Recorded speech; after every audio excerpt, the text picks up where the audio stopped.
The ocean failed. The invasion began. And one woman discovered that her own country could become a place she no longer recognized. Previously, German troops landed on the coast of Maine.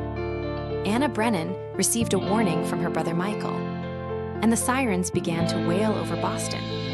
The telegram was still in Anna's hand when the station plunged into darkness. People screamed. Soldiers pushed through the crowd, shouting orders. Anna shoved the paper into her pocket and ran toward the northbound platform. She did not know if any train would still run. Somehow a train left the city. Anna pressed her face to the window as the suburbs gave way to countryside. Every few miles she saw military trucks heading south, refugees walking north, and once, a column of smoke where an airfield had been. The train stopped at a bridge the Germans had already bombed. Anna continued on foot, joining a river of people carrying whatever they could. A woman handed her a sandwich and said nothing. Fear had made strangers quiet and kind at the same time. Michael's unit had held for 6 hours. Then the artillery ran out.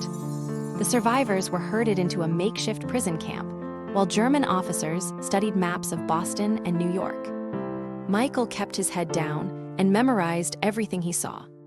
In Portsmouth, a librarian named Alina Vance was already past shock.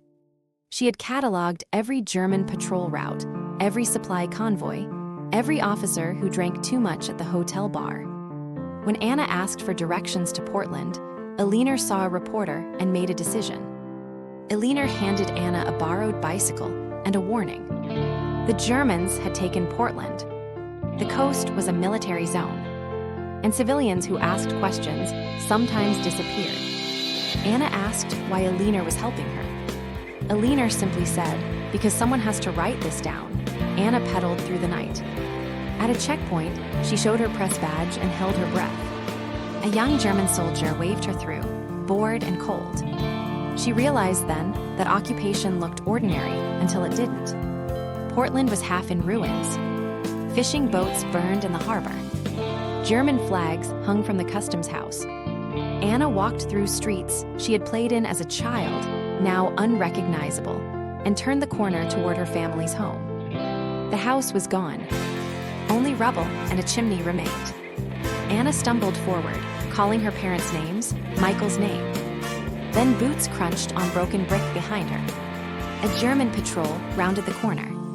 Their officer stepped forward and spoke in perfect English. "You are Anna Brennan. We have been waiting." Anna found the occupation, but not her family. And now the occupiers know her name. Episode 3, The Last Stand. Subscribe so you do not miss how this timeline ends.